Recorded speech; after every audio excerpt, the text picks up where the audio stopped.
is your no bullshit guide to a happier life.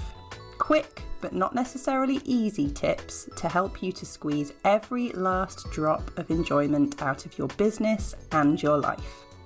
My name is Helen Calvert. I'm a coach, a business owner and a parent, and I'm so happy to be here with you.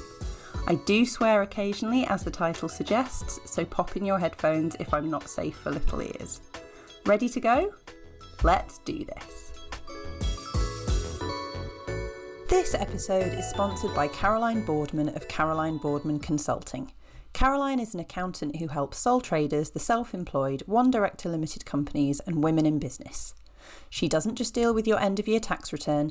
Caroline provides her clients with support throughout the year, plus compliance and an approachable and proactive team. Accountants are not all boring or scary. If you don't get on with yours, it's time for a change. Caroline won't judge or patronise you, but she will answer all of your questions to ensure you can understand the figures in your own business. No question is too silly. Managing both work and life can be a challenge. Let Caroline help you to find the right balance. Caroline Boardman Consulting, connected and balanced accounting. Visit www.carolineboardmanconsulting.co.uk to find out more, or find Caroline's links in the show notes for this episode. Hello and welcome to this episode where we're going to be talking about getting shit done on a bad day. So obviously I talk a lot about meeting our needs, being kind to ourselves. So if you are having a bad day, if you're not feeling it, if you're struggling, of course, the first thing I'm going to suggest is that you meet your needs, be kind to yourself, look after yourself, and perhaps don't worry so much about getting shit done. However, I am well aware there are some days when, no matter how crappy it is, we really do have to get some stuff done. There's kind of no way around it. And it would be useful to have some tips and tricks for those days when we just feel like we don't know where to start. So that is what this episode is about. My very favourite hack for getting anything done when I'm really not feeling it, either my motivation is really low or my overwhelm is really high, my favourite thing is using a timer. Just the timer on my phone. Don't have anything fancy. You could get something fancy if you want. But I just use the timer on my phone. And I find that using timers is the way that I get started. It can also be the way that I get through a lot of stuff, but it's definitely the way I get started when things are just too much. So the first thing to do is to choose a period of time that feels safe. What do I mean by that? Well, if you feel like you can do half an hour of something, then that's your period of time. But if you're really overwhelmed and struggling, you might feel like only 5 minutes is safe, and that's fine. What feels like a period of time that you can just about get yourself to commit to? You know, if I said to you, okay, stop panicking, stop looking at the whole day, stop worrying, we're just going to do 10 minutes, okay? Can you do 10 minutes? Can you do 3 minutes? What feels like a safe period of time? It doesn't matter what that amount of time is. It really doesn't. So don't try and make it longer if it feels like you really can't do more than 5. Just pick a time that feels safe. And we set our timer for that amount of time. And we start first thing on our list. Obviously, we've talked in previous episodes about how to put the list together and all that good stuff. So I'm not going to go over that again now. But we set the timer, 5 minutes, 10 minutes, half an hour, whatever. And we get started on the first thing on our list. Now, this helps in a couple of ways. Firstly, gets us started. And sometimes that's all we need. Getting started is often the hardest bit. And if we just get started, the rest of it flows and we're okay. Or we might find that all these horribly overwhelming things we have to do, actually, with just 5 minutes, we've done one of them. That's ticked off. Right, okay. So maybe the amount of headspace this stuff is taking up doesn't equate to the amount of time it's going to take to get it done. So that helps us to feel a bit calmer. Maybe if we do another 5 or 10 minutes, we can tick off a couple of things and the overwhelm starts to reduce.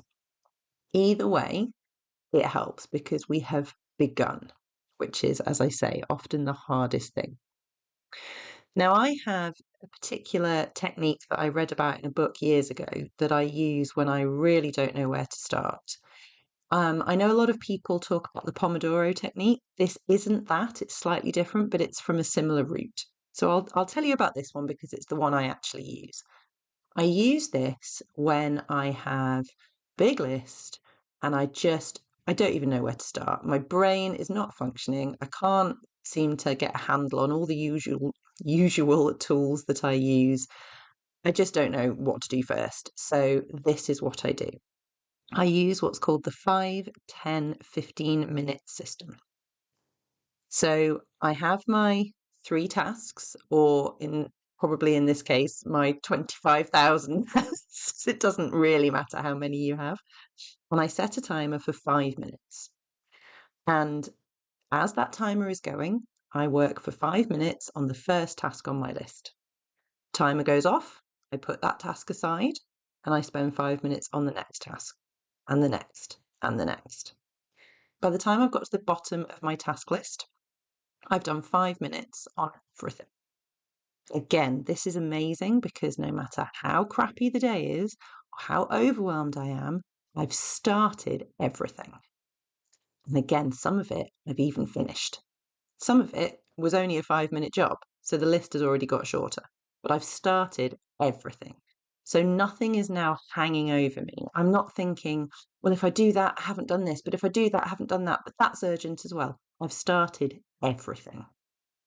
Then I go back to the top of the list, and this time I set the timer for 10 minutes. Same thing, 10 minutes on each task, all the way down the list. By the time I get to the bottom again, I've completed even more. I've got even further.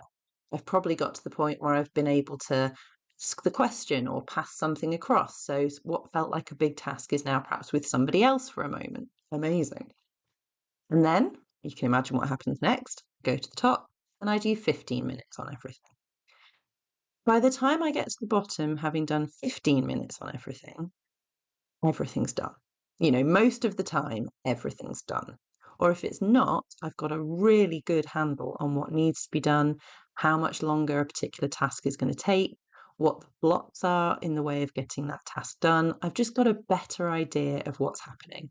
I'm feeling way less overwhelmed because I've got through loads of things. Now, this system really, really works for me, but it might not work for you, and that is okay.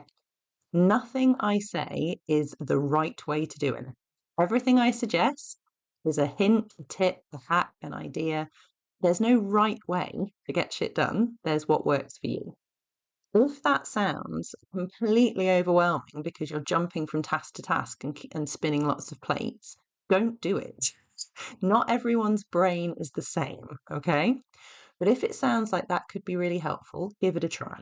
I don't do it all the time. It's quite rare that I do it, but it is brilliant on bad days.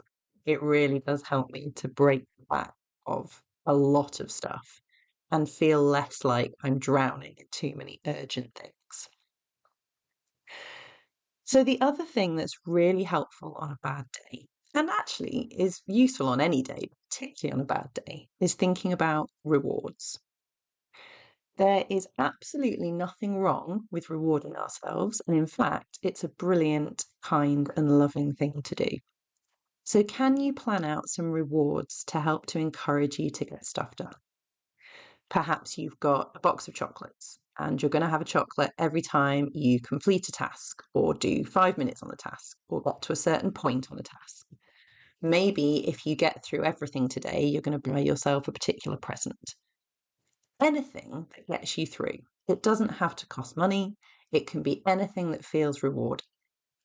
It can be something you do at the end of the day. It can be something you do at the end of a task. It can be absolutely anything you want. But you want to be kind and encouraging to yourself. We don't want to be shouting at ourselves and wondering why we can't just get stuff done. If we can't get stuff done, Is there a little reward that would encourage us? And if so, let's use that. There is nothing wrong with being kind and encouraging yourself. It is the way forward. If you have ADHD or ADHD tendencies or suspect that you have ADHD, something worth thinking about is for that particular brain type, it's often more helpful to have the reward first. So rather than thinking, if I get all this done, I'll have a slice of cake, think to yourself, right, I'm going to have a slice of cake and then I'm going to get such a thing done. Because with your lack of dopamine, it can be really helpful to give yourself the dopamine hit first, because that gives you enough to get done what you need to do. Just a little hint there. So our mindset block alert for this episode is the idea that if we're really busy and overwhelmed and there's tons of stuff to do, the only way through it is to just keep working. No, that is not the case. If you are stressed to the point of feeling tearful, to the point of feeling panicked, to the point of being very irritable, you're really on the edge of losing your shit. I don't care how big your to-do list is, the answer is to have a nap. Don't look at me like that. Yes, you do have time, and I'll tell you why. If you don't have a nap, you are going to faff and procrastinate and snap and cry and get very little done.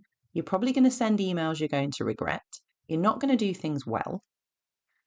If you have a short nap, doesn't have to be hours, if you have a short nap, you will wake up feeling steadier, calmer, clearer, and you will then be able to get through as much stuff as you would have got through before, but you'll be able to do it better. You'll feel happier. And anything that doesn't get done wouldn't have got done anyway, because you were tired and overwhelmed.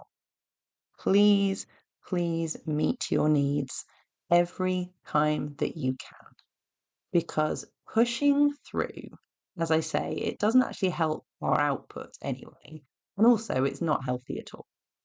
So when we're completely overwhelmed, a nap is usually the answer and is incredibly helpful and is the right choice. It is a professional choice.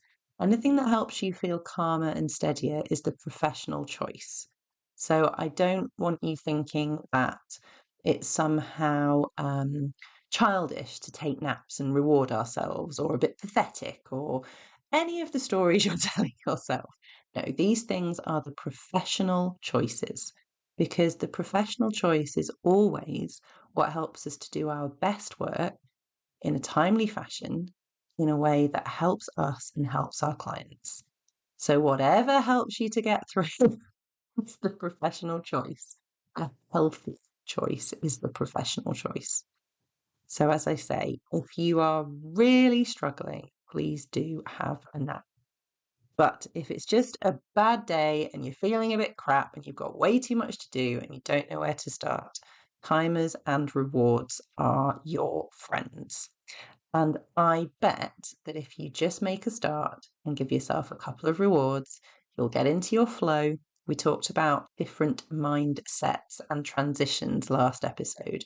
If we can just transition you into a doing mindset, you will actually get through loads. You're going to be okay. Take a deep breath. Big deep breath. Everything that needs to be done is going to get done. It always does. It always has. Everything's going to be okay. And a reminder of my very favourite mantra: breathe, bathroom, beverage. Take a deep breath. Have a wee. Hydrate. It is amazing how much more can be achieved when we do those 3 simple things, meet those 3 simple needs, and then we can move on and get through our day. So please be excessively kind to yourselves always, because that is how we squeeze every last drop of enjoyment out of our businesses and our lives. Speak to you next time. Thank you so much for listening. Did you know that my first book is now available to purchase online? Check out the show notes for details of how to get your hands on a copy. If you enjoyed this episode, I'd be so grateful if you could leave me a review, and don't forget to subscribe so you know when new episodes are up. If you would like to work with me one-to-one or follow more of my content, you can find out how in the show notes. See you next time.